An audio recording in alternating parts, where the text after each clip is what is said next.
Hello, everybody. Dr. Rick Wallace dropping in on you. I hope that you have gotten your day off to a great start.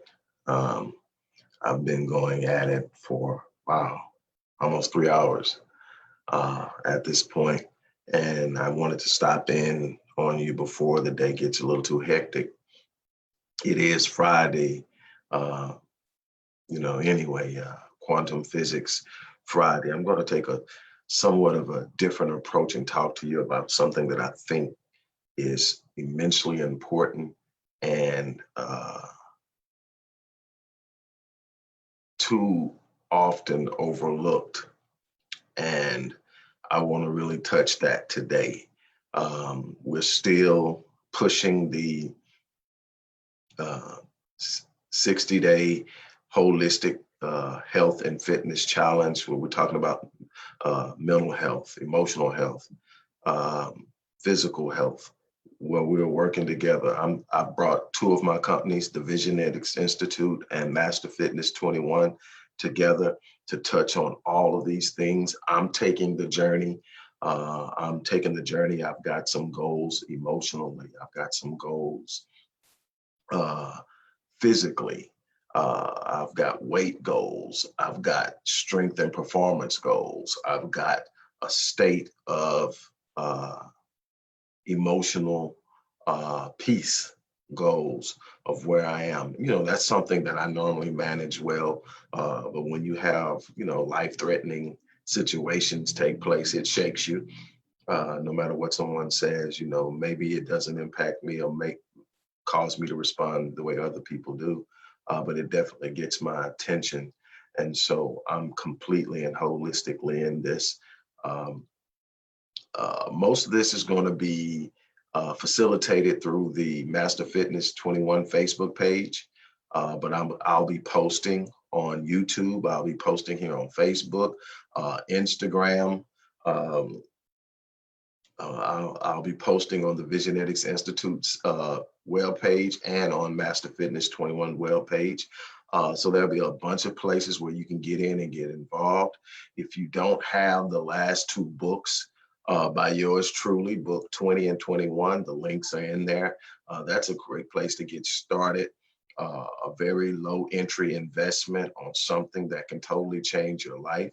If you want to take it a step higher and actually work with yours truly on a one-on-one basis, I see some of my clients check in all the time. Read some of their comments. I take what I do with my clients seriously. I'm committed to them. This isn't an in and out. Give me what you got, and I'm gonna give you something. I'm gonna throw something at you. I take their success personal, and we do some pretty extraordinary things together. So if you want to work with yours truly one-on-one and you're ready to make that move, there's information that you can use to get the ball rolling. And the first session is on me. All you have to do is complete the questionnaire, send it in to my support team. They'll get the first session set up. You can't beat that. But anyway, that's going to be it with that. I'm going to go ahead and get started because it's a lot for me to do. I have about 12 videos to do today. That's not including having to break out and go get my workout in. This thing is real. Get the workout in and do everything else that needs to be done for the family, for the wife, and everything else. This is work, but I'm going to talk to you in a minute. I'm going to tell you how it works. All right. So, Quantum Physics Friday, if you followed me over the last couple of years, you have an idea of what quantum physics is and how it applies. And it gives validity to the now theorem that your thoughts have physicality.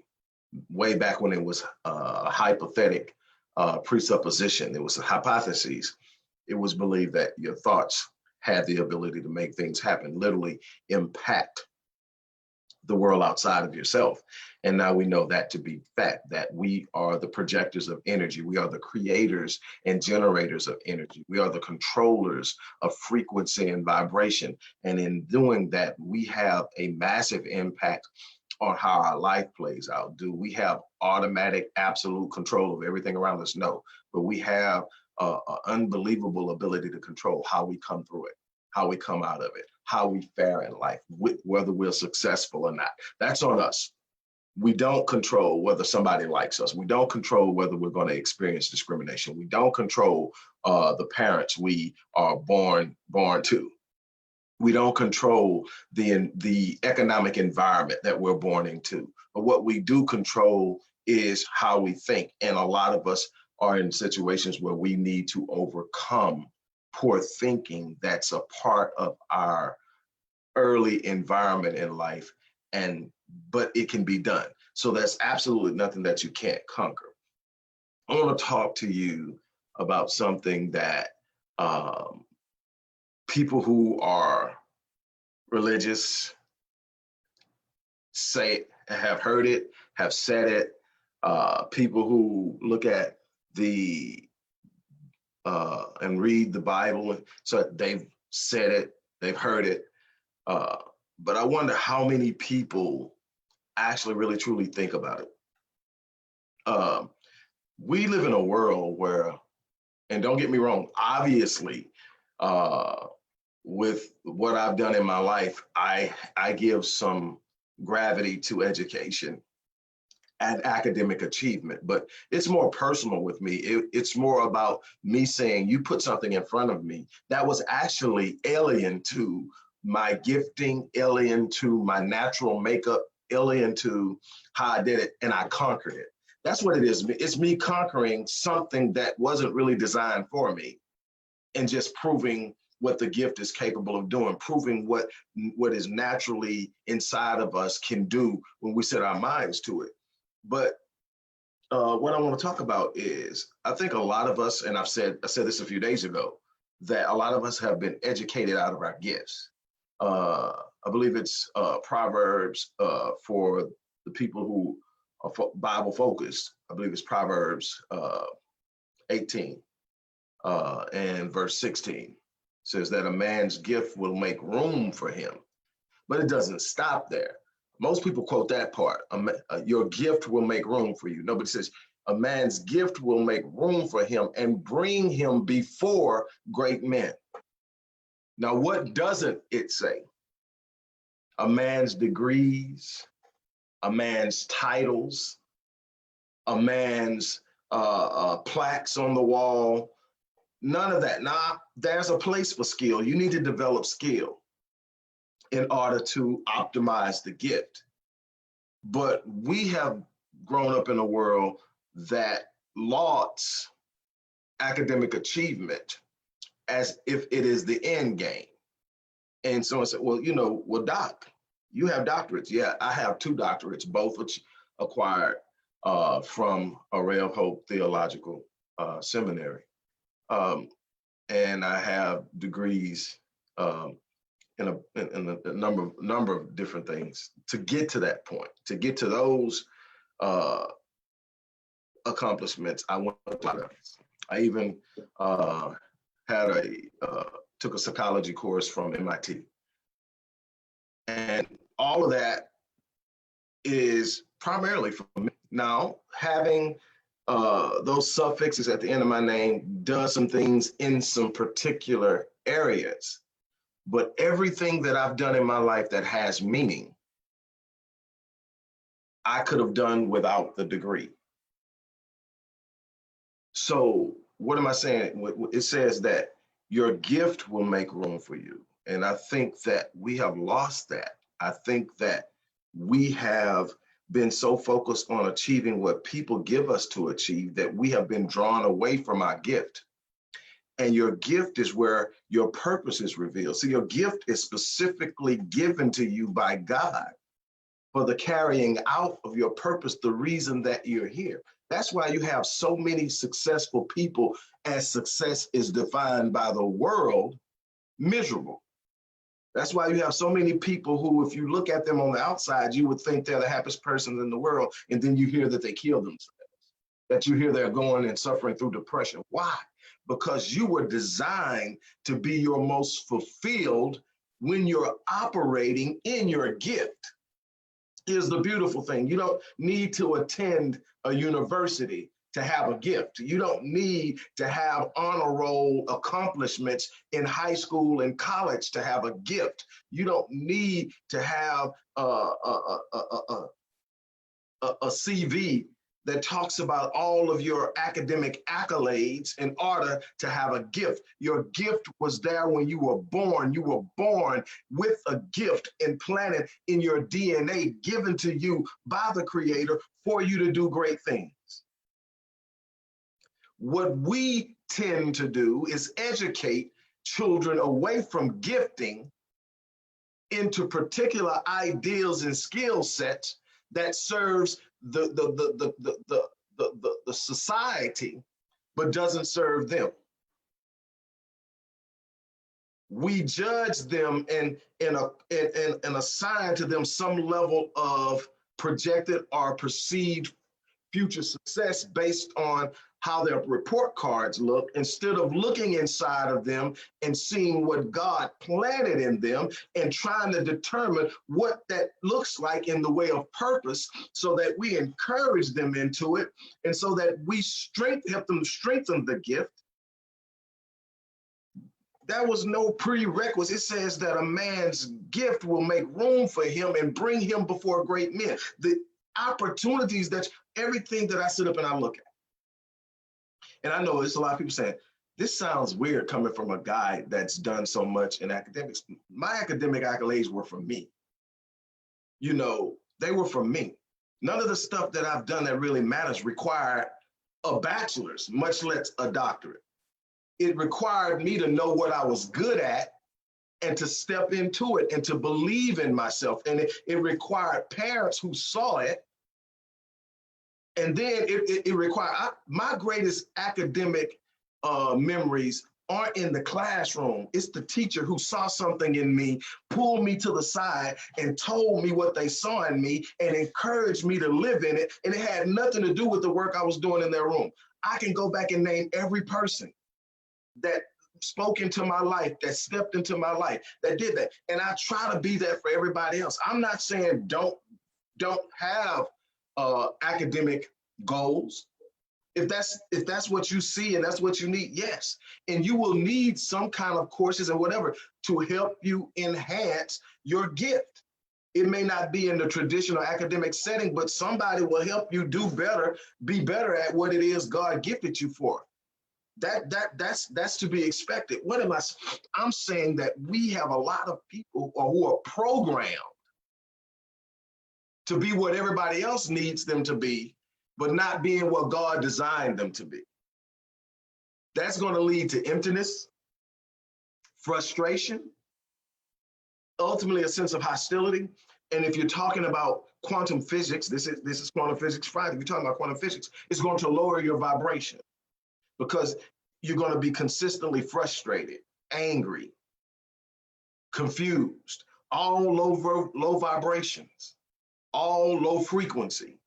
And it's going to create this inability to truly function at the level of your design. You hear me say that a lot. My clients hear me say that. It's in my writing, it's in my book. If you're not functioning at the level of your design, you're failing the designer. Let me say that again. If you're not functioning at the level of the design, you're failing the designer. There is a purpose. There is no such thing as a design without purpose. Anything that you are looking at right now, no matter where you're sitting, if you're in the car, if you're in the house, you're in the room, you're in the office, no matter where you're at, if you look at anything that's been designed and you got it in there, it was designed and it's in there for a reason. It has purpose. Nothing is just sitting around taking up space and empty.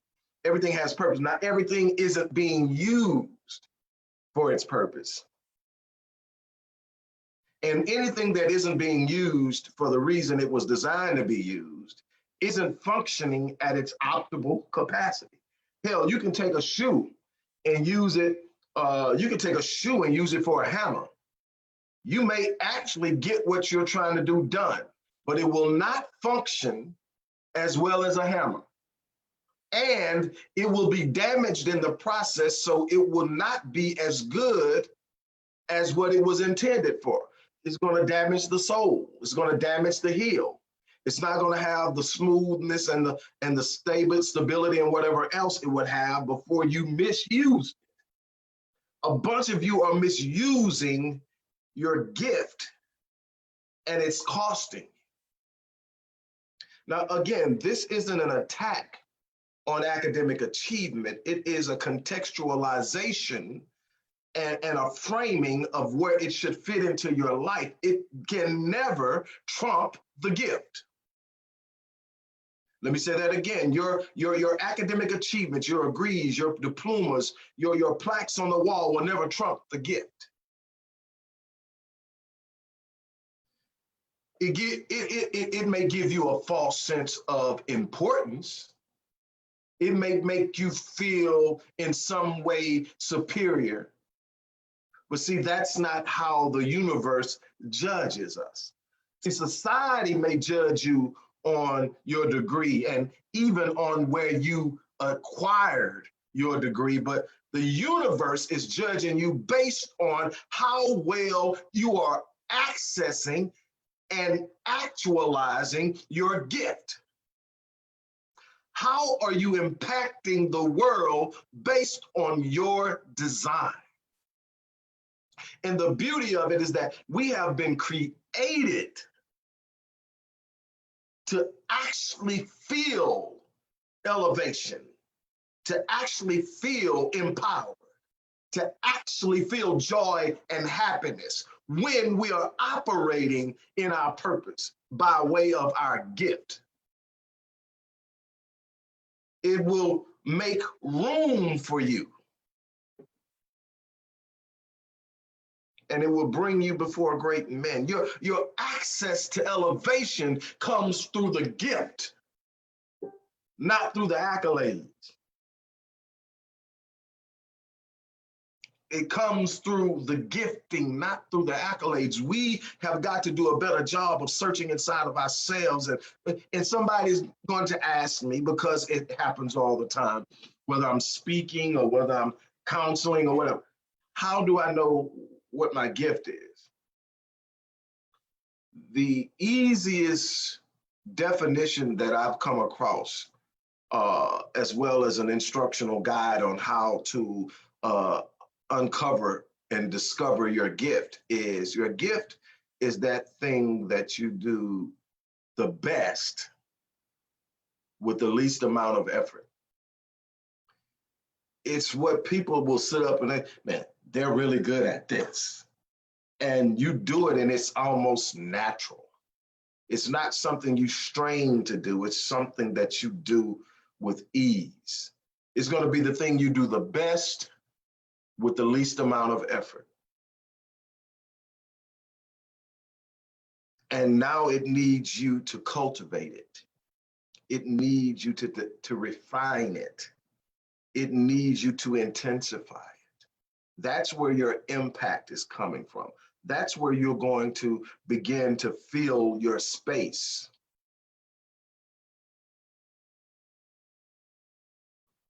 Learn to live in and through your gift. Everybody has one. You've heard me say this before. This isn't new. This isn't something I'm talking about. I've talked about it in many ways, many times, using many analogies. Check this out. Everybody has a gift. I have had the honor and privilege of working with so many different groups. I've worked with children with autism, learning disabilities, worked with adults with autism. I've worked with people from impoverished backgrounds. I've worked with people who come from wealth. I've worked with people who have been classified in all different types of categories. Down syndrome. I've worked with people with Down syndrome. And what I can tell you is I have yet to meet a person who doesn't have a gift. The one thing I absolutely enjoy when working with kids who are on the autism spectrum is that their gifts are easy to define because they automatically gravitate to them. Now, what you will find is there are these systems that are forcefully trying to pull them into what is recognized as mainstream behavior and mainstream societal norms and all of that. But when you turn them loose, they gravitate to what their gift is. There are some who actually believe that high spectrum autism is the next stage in the evolution of the mind and the brain, where we're not distracted by all the other things, that we only focus on what we were designed to do. And because of that, we are become great at it. If you find high spectrum autism, that's just one thing that they're just simply killing. It may be mathematics, it may be art, it may be an eidetic memory. I have come across that all, and it is unbelievable. But the thing is, we all have a gift, but we have all this other stuff around us that distracts us, that makes us go after it. Because what do we want? What do we want? We want the approbation and approval of others. And so instead of going after what fulfills us, we go after what other people approve of. And when we go after what other people approve of, we may or may not get their approval, but we start to lose sight of the thing that fulfills us. We start to lower our frequency. We start to become desperate as we start to stretch out and do whatever we think is necessary to get that approbation, to be validated externally instead of being validated internally by living at the level of our design. I'm going to leave it there today. Thank you for stopping by. Thank you for dropping by. Look, don't forget to be a part of this 60-day challenge. There's absolutely something that you can work on in 60 days. We're talking holistic health. We're talking about emotional, physical, spiritual, psychological. We're talking about getting it all right, going into 2020 on a very, very high level of homeostasis and complete harmony with oneself, and being healthy, being in a situation where you can do the most in this world.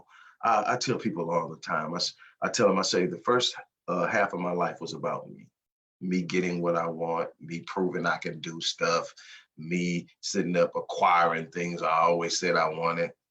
And at some point I realized I was waking up every morning early and empty and unfulfilled. And so the second half of my life is dedicated to leaving a legacy. That's what it's dedicated to, leaving something that people can tap into, that people can take hold of, that people can sit up and say, well, you know what? Doc said, or Doc wrote, or Doc sit down with me. I remember a conversation I had with Doc. Some of these things will be documented on books. Some will be documented digitally. Some will be documented digitally in videos, writing. Some will be documented on the hearts of men. But I will leave a legacy because I am going to walk in my gift. I'm challenging you to do the same thing. I'm challenging you to level up holistically. I would love to work with some of you. Reach out. Let's connect. But let's go into 2020 at a lot more healthier than we were in 2019. That's my challenge to you. As I always say, live your life on full. That's my thing.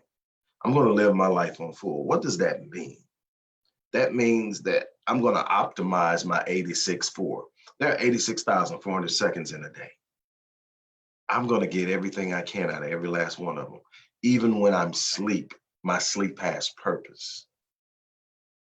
In way more ways than you can imagine. So many things came to men in their dreams, but they optimized themselves to dream for things that would allow them to expand. And you can control that. You can control your creativity. The periodic table of elements came to a man in his dream. So many other inventions that you are now enjoying without even a second thought, came to men and women in their dreams. So even my sleep has purpose. I'm rejuvenating, I'm regenerating. I'm actually tapping into the power of my subconscious that can do some unbelievable and extraordinary things that I won't get into now. But what am I optimize it. I live my life on full. Every day has purpose. I'm waking up and I'm living because tomorrow's not promised. And whatever it is, I would love to have a long life. I would love to believe that I'm just halfway there, that I've got another 50 in me. And if that's the case, that's great. If not, if for whatever reason something happens and I don't get that far, when I leave this place, I want to leave on E. I want to leave having given the world everything that I have and having touched lives, having inspired people, having elevated the ideas, thoughts, and beliefs and expectations of a generation. That's my challenge to myself. And I'm challenging you, live your life on full so that whenever you leave this place, you leave on E. On that note, I'm out of here. You guys have a great day.